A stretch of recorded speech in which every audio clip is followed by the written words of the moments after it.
Hi గారు, welcome to our channel. ప్రస్తుతం మనతో పాటు దాము బాలాజీ గారు సీనియర్ జర్నలిస్ట్ ఉన్నారు. వాటితో ఒకసారి మాట్లాడదాం. సార్ నమస్కారం. నమస్తే.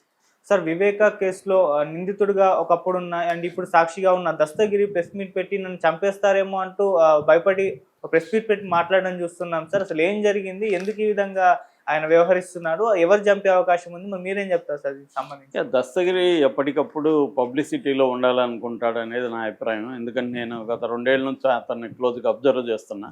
అతనికి ఎప్పుడైనా పబ్లిసిటీ లేదనుకుంటే ఏదో ఒక ఇష్యూ చెప్తాడు. ఏది లేకపోతే జగన్ నన్ను చంపేస్తాడని చెప్తాడు. సో మరి 9 నెలలు అయింది ఈ ప్రభుత్వం వచ్చి. 9 నెలలుగా అతనికి ఎందుకు సెక్యూరిటీ పెంచలేదు? ఎవరిని అడగాలి? ఈ ప్రభుత్వాన్ని కదా అడగాలి. అతను గతంలో అంటే జగన్ తగ్గించాడు. అతనికి 2+2 ఉన్నింది. ఆ తర్వాత జగన్ 1+1 చేశాడు అన్నాడు. సరే, దాని మీద కోర్టులో కూడా జరుగుతుంది. ఇప్పుడు వచ్చి సాక్షుల్ని చంపేస్తా ఉన్నారు, నన్ను కూడా చంపేస్తాడని అన్నాడు. దీనికి కాంటెక్స్ట్ ఏంటంటే, ఈ వివేకానంద రెడ్డి హత్య 2019 మార్చి 15 జరిగితే ఇవాళ ఎంత? మార్చి 13, 2025. అంటే 6 ఏళ్ళు అయిపోయింది. 6 ఏళ్లలో చంద్రబాబు ప్రభుత్వం కానీ, ఇటు మోడీ ప్రభుత్వం కానీ, అంతకుముందు జగన్ ప్రభుత్వం కానీ దీన్ని ఎటువంటి తేల్చడానికి వాళ్ళు ఇంట్రెస్ట్ లేదు. సిబిఐ వచ్చి కూడా చాలా ఏళ్ళు అయిపోయింది. సిబిఐకి డెడ్ లైన్ సుప్రీంకోర్టు పెట్టి కూడా 2 ఏళ్ళు అయింది. అంటే సుప్రీంకోర్టు డెడ్ లైన్లు అంటే సీరియస్గా తీసుకుంటారు కదా అనుకుంటాం మనం. సుప్రీంకోర్టు చెప్పిందంట. సుప్రీంకోర్టు డెడ్ లైన్లు కూడా ఇన్వెస్టిగేటివ్ ఏజెన్సీలు పట్టించుకోవు అనేది ఈ కేసు కూడా ఒక ఎగ్జాంపుల్. సుప్రీంకోర్టులు చెప్తా ఉంటాయి, మన పని మనం చేసుకుందాం.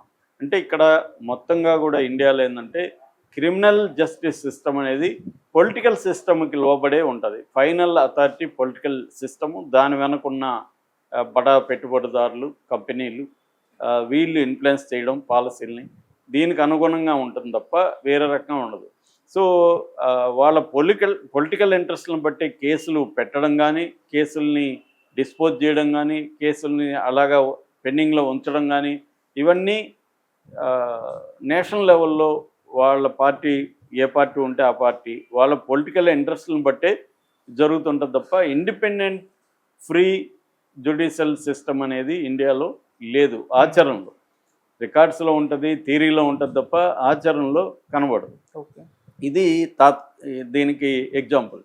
సో వివేకానంద రెడ్డి హత్య నిజానికి గట్టిగా పోలీసులకి, మన లోకల్ పోలీసులకి పవర్స్ ఇచ్చి దీన్ని త్వరగా తేల్చండి వీళ్ళు 10 రోజుల్లో అంతకులను పట్టుకోగలరు. అటువంటి సిబిఐ తేల్చలేదంటే మనం ఆలోచించవచ్చు. సో ఈ హత్యను ఏం చేస్తున్నారంటే ఎవరికి కూడా దీన్ని తేల్చాలని లేదు. జగన్కి లేదు, చంద్రబాబుకి లేదు. జగన్ ఏమో దీన్ని 2019లో చంద్రబాబు మొన్న చెప్పాడు, మేము కన్ఫ్యూజన్లో ఉన్నాం అప్పుడని. లేకపోతే అప్పుడే ఉపయోగించుకుని ఉండేవాడు చంద్రబాబు.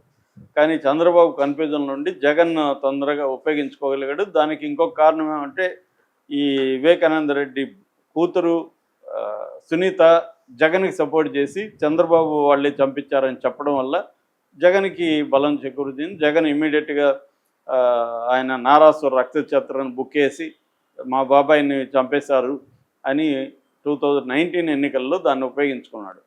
దాని తర్వాత తెలుగుదేశం మేల్కొంది. అరే, మనం ఉపయోగించుకోకుండా జగన్ ఉపయోగించుకోండి, వీళ్ళు బయలుదేరి దీన్ని 5 ఏళ్లుగా జగన్ ప్రభుత్వం ఉన్నప్పుడు వీళ్ళు వాడుకున్నారు. దానికి మళ్ళీ సునీత ఇటు వచ్చింది, యూటర్న్ తీసుకొని ఇటు వచ్చింది. ఇటు వచ్చి సునీత చంద్రబాబుకి సపోర్ట్ చేయడం, సో జగనే చంపించాడని చెప్పడం, ఇది జరిగింది. ఇప్పుడు వచ్చి 9 నెలలు అయింది కదా. నిజంగా చంద్రబాబుకి దీని మీద సీరియస్నెస్ ఉంటే ఎందుకు సిబిఐ మీద ఒత్తిడి చేయట్లేదు? ఎందుకు అవినాష్ రెడ్డిని అరెస్ట్ చేయలేదు? ఒకప్పుడు అవినాష్ రెడ్డి అరెస్ట్ అంటే జగన్ పోలీసులు అడ్డుకున్నారని మీడియా విపరీతంగా రాసింది. మరి ఇప్పుడు మీ ప్రభుత్వం ఇక్కడ ఉంది, మీ మద్దతు సెంట్రల్లో ఉంది, ఎందుకు చేయట్లేదు? ఇప్పుడేందంటే కొత్తగా సాక్షులు చంపేస్తున్నారని గోల మొదలుపెట్టారు. 80 ఏళ్ల రంగన్న చనిపోతే, రంగయ్య వాచ్మెన్ వివేకానంద రెడ్డి, ఆయనకు ఆల్రెడీ జబ్బులు ఉన్నాయి, ఆయనకు మతిమరుపు వచ్చింది. ఆయన అసలు మతిమరుపు వచ్చి ఆయన ట్రైల్లో కూడా దేనికి పనికిరాదు ఆయన సాక్ష్యం. ఆయన ఏం చెప్తాడో ఆయనకే తెలియదు. అలాంటి, ఎందుకంటే మీడియాలో ఎప్పటి నుంచో వచ్చింది. అసలు ఇంతకాలం బతుకున్నాడని నాకు కూడా తెలియదు. నేను ఎప్పుడో చనిపోయినాడు అనుకున్నా. ఆయన ఇప్పుడు చనిపోయాడు. ఆయన్ని ఎవరు చంపుతారు? సో దాని మీద అభిషేక్ రెడ్డి హెల్త్ ఇష్యూస్ వల్ల చనిపోయాడు వాళ్ళ నాన్న చెప్తున్నాడు. అయినా చంద్రబాబు ఏం చెప్తాడు? అభిషేక్ రెడ్డిని, అవినాష్, మన రంగయ్యని, అంతకుముందు శ్రీనివాసరెడ్డిని, కువైట్ గంగాధర్ అనే సాక్షిని, మొత్తంగా 6 మంది సాక్షులు మిస్టీరియస్గా చనిపోయారు అని చెప్పి ఆయన ఒక దీని మీద కమిటీ కూడా వేశారు. జమ్మలమడుగు నుంచి ఒక డిఎస్పి, పులివెందుల నుంచి ఒక డిఎస్పి, సిఏలు 3, ఎస్ఐలు 2, 10 మంది కానిస్టేబుల్తో దీని మీద కమిటీ. ఈ కమిటీ నేను ఇప్పుడు చెప్తున్నాను చూడండి, ఈ కమిటీ ఏమీ తేల్చదు. ఇది రాజకీయంగా ఉపయోగించుకోవడం తప్ప ఏమీ ఉండదు. సో ఈ కమిటీ వేశాడు చంద్రబాబు. దీంతో అంటే జగన్ సాక్షులను చంపేస్తున్నాడు అని ఆల్రెడీ అది అరిగిపోయింది. నేను చెప్పేది అది పీల్చి పిప్పి చేశారు చెరుకు పిచ్చిలాగా, ఇంకా పిండుతున్నారు ఏమన్నా రసం రాలుతుందేమో అని. అంత తప్ప ఏమీ లేదు. దానివల్ల జగన్కి ఇప్పుడు వచ్చే నష్టం ఏమీ లేదు, అది అయిపోయింది కేసు. దానివల్ల చంద్రబాబు కూడా వచ్చే లాభం లేదు, కానీ ఏదో ఒకటి చేయాలని ఒక డెస్పరేషన్తో ఏది వదిలిపెట్టకూడదని చేయడం తప్ప దీంట్లో ఏం లేదు. ఇందులో మధ్యలో దస్తగిరి ఎవడు? దస్తగిరి ఒకప్పుడు ఐస్ బండిలో ఐస్ అమ్ముకునే వ్యక్తి, దాని తర్వాత ఆటో డ్రైవర్, దాని తర్వాత కారు డ్రైవర్. వివేకానంద రెడ్డి దగ్గర 2 ఏళ్ళు పనిచేశాడు.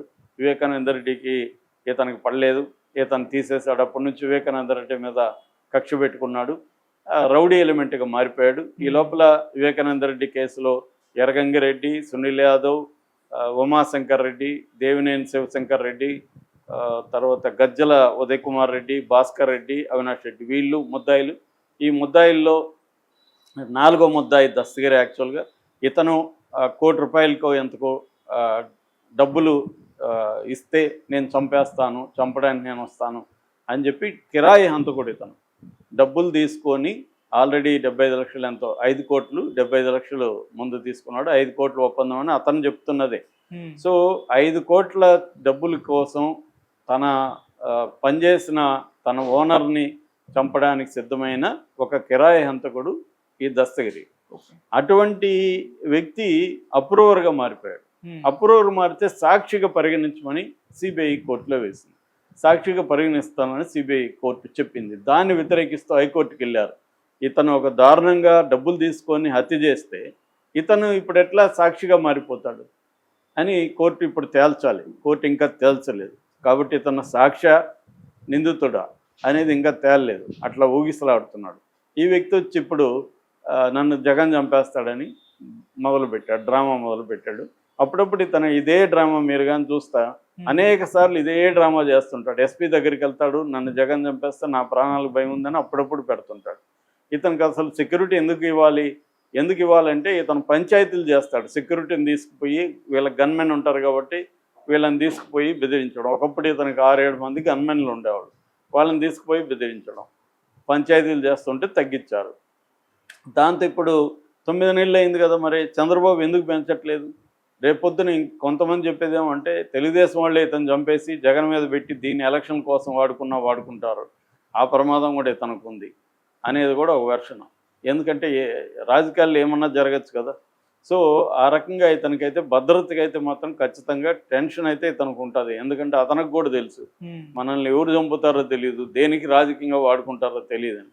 కానీ ఆ రిస్క్ అయితే అతనికి ఉంది.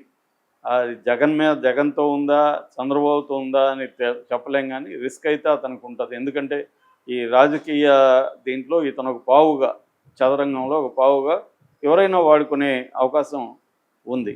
అంత తప్ప ఇది సాక్షులను ఏదో లేపేస్తున్నారు అనేది ఇక్కడ ఏమీ మనకు కనబడట్లేదు. ఎందుకంటే ఇదేమీ ట్రయల్కి వెళ్ళలేదు, ట్రయల్కి పోయే పరిస్థితి లేదు, సాక్షులు మెటీరియల్ ఎవిడెన్స్ ఏమీ లేదని ఆల్రెడీ హైకోర్టు 16 ప్రశ్నలు సిబిఐని అడిగింది. సో ఇదేమీ తేలే కేసు కాదు బేసిక్గా. కానీ దీన్ని పొలిటికల్గా మాత్రం ఇటు జగన్ ఇటు చంద్రబాబు మ్యాక్సిమం పిండుకోవడానికి ట్రై చేస్తుండ్రు. మధ్యలో అదేదంటారు కదా, మధ్యలో నాకు కూడా కొంత ఏమన్నా వస్తుందని షర్మిల రంగంలో దిగింది, ఆమెకి ఏమి రాలేదు. సో ఇప్పుడు ఇది నాకు తెలిసి